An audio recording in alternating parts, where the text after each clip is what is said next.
Hello, हम लोग class 10 science lesson 4 carbon और उसके यौगिक लेसन का अभ्यास हम लगा रहे थे। अभ्यास के हमने 6 सवाल कर लिए हैं और 7वें सवाल से हमें आगे अभ्यास का लगाना है। अभ्यास का 7वां सवाल क्या है? भौतिक एवं रासायनिक गुणधर्मों के आधार पर एथेनॉल एवं एथेनॉइक अम्ल में आप कैसे अंतर करेंगे? हमें क्या करना है? इनका अंतर करना है। किसके आधार पर? इनके भौतिक और रासायनिक गुण के आधार पर अंतर करना है। तो हम यहाँ लिखते हैं उत्तर। एक तरफ क्या लिखेंगे हम? गुण। एक खाने में क्या लिखेंगे? एथेनॉल और दूसरे में एथेनॉइक अम्ल। पहले हम क्या देखते हैं इनके भौतिक गुण के बारे में। तो भौतिक गुण में क्या है? पहला है एथेनॉल एक उदासीन पदार्थ है जिसका लिटमस पत्र पे कोई प्रभाव नहीं पड़ता है। किसका? एथेनॉल का। अब देखते हैं एथेनॉइक अम्ल। देखिए इसमें क्या लगा है? अम्ल लगा है। अम्ल का मतलब क्या होगा? कि ये अम्लीय होगा। इसे आप आसानी से समझ सकते हैं। तो हम कह सकते हैं कि यह अम्लीय पदार्थ है तथा नीले लिटमस पत्र को लाल कर देता है। दूसरा है एथेनॉल का। इसकी गंध जो होती है ये रुचिकर होती है। और एथेनॉइक अम्ल, अम्ल के क्या जो होता है? अम्ल जो अम्ल है तो इसका जो गंध होता है वो तीक्ष्ण होता है। अगर ये अम्ल है तो क्या होगा? इसका स्वाद भी खट्टा होता है। तीसरा देखते हैं एथेनॉल का। एथेनॉल इसका जो है क्वथनांक कितना होता है? 315 केल्विन है। और एथेनॉइक अम्ल का इसका क्वथनांक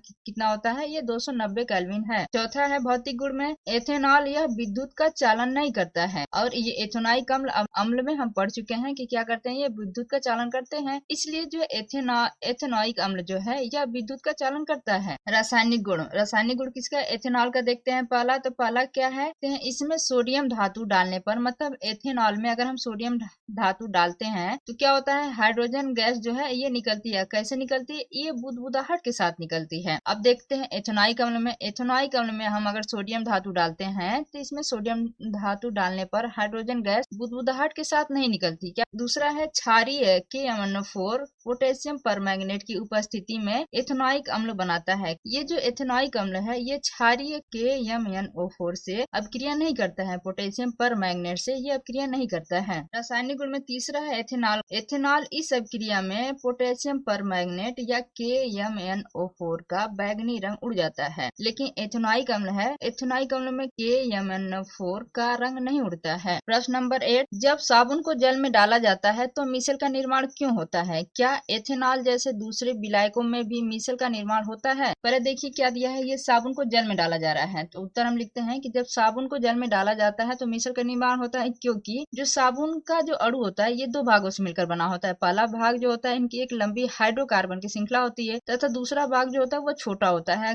और वो जो होता है ये कार्बोक्सिलिक अम्ल जो होता है उसका समूह बोले तो उसमें सोडियम या पोटेशियम उसमें जुड़ जाते हैं तो उसका होता है। देखिए ये COOH अगर होता तो ये कार्बोक्सिलिक होता समूह, क्रियात्मक समूह। वही है कि COOH की जगह पे ये H की जगह पे क्या आ गया? ये सोडियम आ गया। ये सोडियम की जगह पोटेशियम भी है तो ये सोडियम आ गया है। तो वही कह रहा छोटा समूह जो है ये COONA, CO पे माइनस है, Na पे प्लस चार्ज होता है। ये क्या है? एक आयनिक समूह है तो जिसमें सोडियम या पोटेशियम परमाणु होते हैं। इसके जगह पे या सोडियम भी हो सकता है या पोटेशियम परमाणु भी हो सकता है। तो ये फिगर हम बना लिए हैं। फिगर से हम समझ लेते हैं। देखिए ये कार्बन की चेन है। चेन को हमको पता है कि ये कार्बन की चेन होती है। Carbon single bond carbon single bond carbon करके ऐसे हम चेन बनाते जाते हैं और किनारे किनारे हाइड्रोजन लगा देते हैं। इसलिए हाइड्रोजन लगने की वजह से क्या कहलाता है? वो हाइड्रोकार्बन कहलाता है। हाइड्रोकार्बन का मतलब क्या है? उसमें जो हाइड्रोजन और कार्बन दोनों मिलकर अपना बैलेंस बना लेते हैं। मतलब कार्बन के 4 बॉन्ड होते हैं तो अपने बॉन्ड जो है हाइड्रोजन के साथ जोड़ लेता है। कहते हैं कि क्या है? ये देखिए इसमें दो भाग है। दो भाग कह रहा है ना, दो भाग। एक भाग जो है ये कार्बन की श्रृंखला है और दूसरा भाग ये जो गोल जो कार्बोक्सिलिक समूह है ये CONA,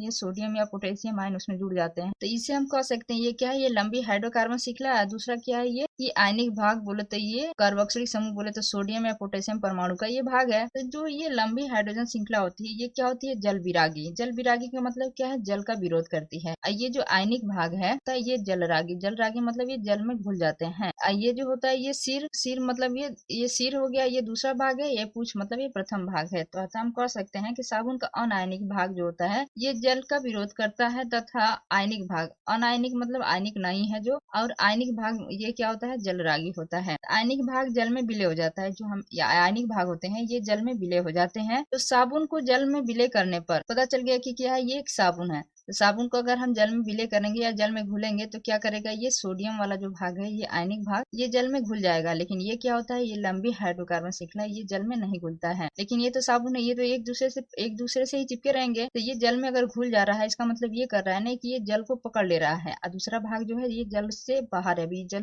से इसका कोई कनेक्शन नहीं है। कह सकते हैं साबुन को पानी जैसे ध्रुवीय विलायक को, पानी क्या है, एक ध्रुवीय विलायक में डाले जाते हैं, तब अब अपने आवेशित भाग के कारण जल रागी भाग जल की ओर होता है, जिसमें साबुन के अणु परस्पर गुच्छे के रूप में एकत्रित होकर गोलाकार साबुन को मिसल बनाते हैं। कि कैसा मिसल होता है, ये गोलाकार होता है। देखिए मिसल हमने बनाया है, ये क्या है, ये मिसल का निर्माण है। तो ये जो है साबुन का जो अणु है, ये साबुन के अणु है, इसको हम जल में घोल दिए हैं। तो जल में घोलने के बाद क्या होते हैं, साबुन के अणु तो बहुत सारे अणुओं से मिलकर ही साबुन बना है, तो जो जितने सारे जो अणु है ये सब फैल जाते हैं। इसमें क्या होता है, ये जो होता है ये सोडियम आयन, ये COO, ये बीच का है माइनस चार्ज, ऊपर का जो है प्लस चार्ज है। तो ये जो होते हैं जल में घुल गए समझ लीजिए। ये जो होता है ये हाइड्रोकार्बन का श्रृंखला है, ये नहीं घुलती है। तो जब ये नहीं घुलती है तो इनका काम क्या होता है, इनका काम ये होता है ना कि ये तो एक हिस्सा समझ लीजिए कि एक हाथ से आदमी को आपने पकड़ रखा है और दूसरे हाथ से आप क्या कर रहे हैं, उसको पीट रहे हैं। तो वही काम है इनका कि एक हाथ से ये पानी को पकड़ रखे हैं और दूसरा हाथ क्या करता है, जो मैल होता है उसको ढूंढता है और ढूंढ के उसको चारों ओर से घेर लेता है, घेर के क्या करता है, उसको बाहर निकालता है। तो वही है तेल की बूंद, जिसे क्या हम बोलते हैं, इसे मैल बोलते हैं। यही होता है मिसल का काम। तो चूंकि एथेनॉल एक अध्रुवीय विलायक है, पानी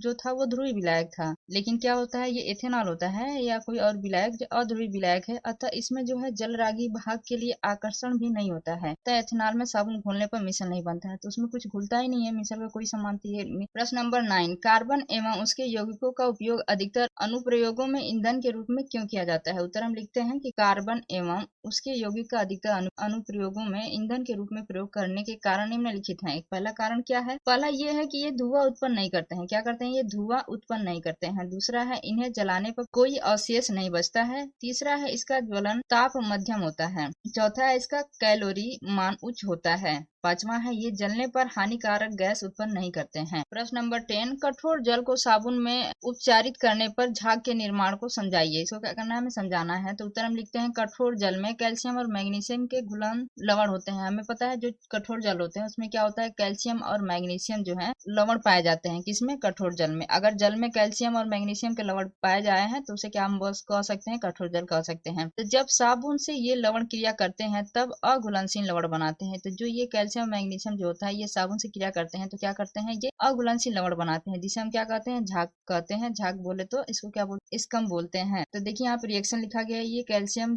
2+ आयन जो कैल्शियम है, ये कैल्शियम लवण घुलनशील है, ये +2, ये RCOONA, ये क्या है, ये साबुन है, ये R क्या है, हाइड्रोकार्बन की श्रृंखला है। अब इसमें इसके रिएक्शन हो रहा है तो RCO का होल ट्वाइस, फिर उसके बाद क्या बना रहा है, ये CA। देखिए CA जो होता है कैल्शियम यहाँ पे जुड़ रहा है और ये सोडियम क्या है, ये निकल जा रहा है। तो +2 Na+, तो ये जो होता है यही जो है ये क्या है, RCOO का होल ट्वाइस CA, ये क्या है, ये इसका या ये झाग, या यही क्या है, ये झाग कहलाता है। उसी तरह मैग्नीशियम का भी देख लेते हैं, ये मैग्नीशियम लवण है, मैग्नीशियम 2+4 2RCOONA, ये क्या है, साबुन है। जब ये साबुन से क्रिया करते हैं, जब ये कैल्शियम या मैग्नीशियम साबुन के साथ जब क्रिया करते हैं तो क्या बनाते हैं, झाग बनाते हैं। तो वही ये है कि RCO का होल ट्वाइस, उसके बाद ये Mg यहाँ पे जुड़ जा रहा है, ये सोडियम बाहर निकल जा रहा है, तो यही है इसका या झाग। प्रश्न नंबर 11, यदि आप लिटमस पत्र बोले तो लाल या नीला से साबुन की जांच करें तो इसका परीक्षण क्या होगा। अतः साबुन की प्रकृति क्या होती है, क्षारीय होती है, अतः यह लाल लिटमस को नीला कर देता है तथा नीले लिटमस पर इसका कोई प्रभाव नहीं होता है। अब हम साबुन, या हमारे घर में क्या है, हल्दी है, हल्दी भी क्या होता है, एक सूचक होता है, उससे आप देखेंगे तो पता चल जाएगा क्या होता है, वो क्षारीय होने की वजह से हल्दी क्या होती है, रेड हो जाती है।